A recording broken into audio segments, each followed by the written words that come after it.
I watched a lot of Russian series when I was learning Russian, and they helped me to become fluent in Russian faster. So if you're not watching Russian series yet, I highly recommend you do that.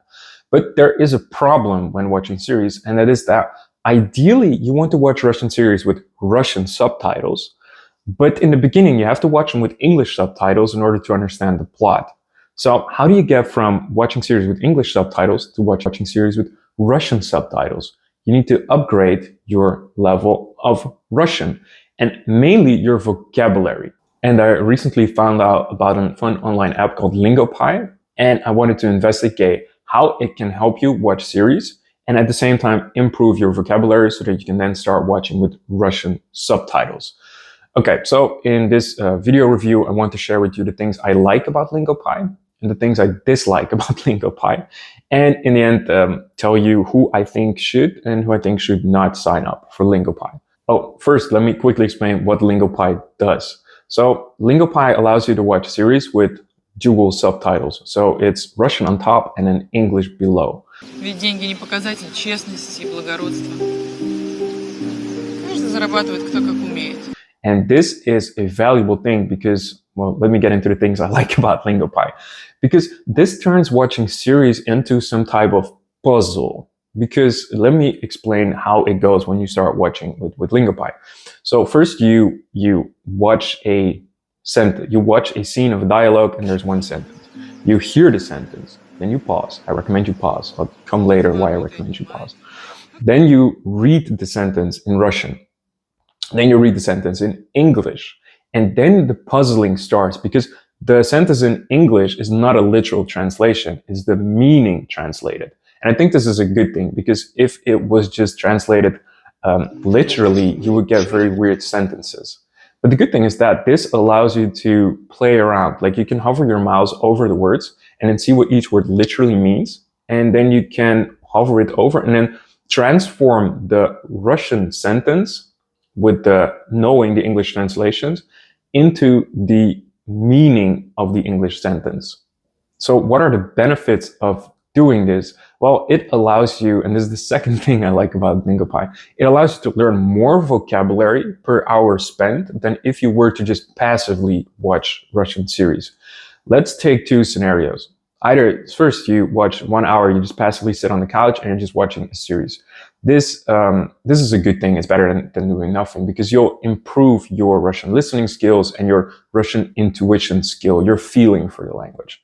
But you are not really going to learn tons of vocabulary. Like if you watch for an hour, you might learn a couple of words. But if you were to use LingoPie for an hour, what now happens is because you're so engaged in the process, you're puzzling together.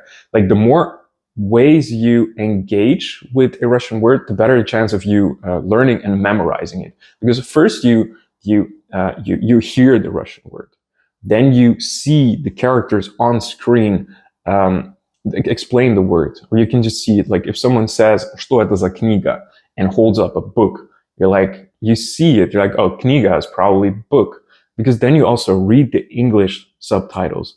And you hold your cursor over the word kniga and you see it again. Oh, this is kniga. And then you puzzle it together. Oh, kniga means book in the sentence. So you're engaging on so much levels. Like you hear it, you see it, you then process it. So it makes it much easier to learn new words, which is the entire point. So you can then get to the point where you can watch Russian series with Russian subs.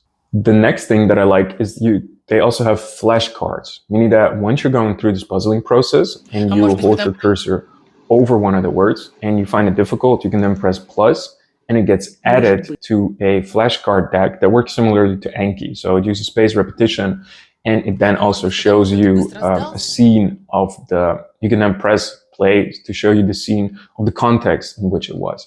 And I think this is a great thing because you can then put LingoPie on your phone. This is the same app. And then on the go, whenever you're somewhere, you can just learn words like that. So it makes it even more effective to learn words. So the fourth thing that I like about LingoPie is that it uses actual series in order to help you learn Russian. And they've personally also gone through the subtitles to make sure that all the subtitles are good and correct. So that's also a plus. And I spoke to the guys from LingoPie and they said that they currently have around 100 hours of series. but that they're planning on upgrading that in the short future to 300. And that's plenty of stuff to get better. And they don't use, super short content or sometimes stupid cartoons like some other services, but they instead use real series. So it's a lot more fun to watch them because you really get sucked into the plot. So those were the good things about LingoPie. Now I also quickly wanted to dive into a couple of things that I dislike about LingoPie. And the first one is my main issue with it. That's the fact that, all right, let me explain. I just started LingoPie. I opened it, started watching a series, and I very quickly found out that I need to pause the videos. It takes away some of the immersion because I like to just sit down on the couch and watch something and kind of don't think about anything else. But I found that with the Russian subtitles, I would just follow the dialogue, read the Russian subtitles, and then switch to the English to really check if I really got what I saw that I read. Okay. But then I figured out that before I could read everything, already the next dialogue line started, and I just found it difficult to really enjoy it. And that's when I started this pausing thing. So like I said, this pausing it helps you start the puzzling process and learn more words per hour spent, but it also takes away some of the enjoyment. Now, the good thing is that they have a free trial, so a 7-day free trial. So you can just sign up and try it out for a couple of days and then figure out if you like this or if you don't like this, if you find it helpful or not. Okay, so the second thing that I disliked about it is that they have an AI grammar coach.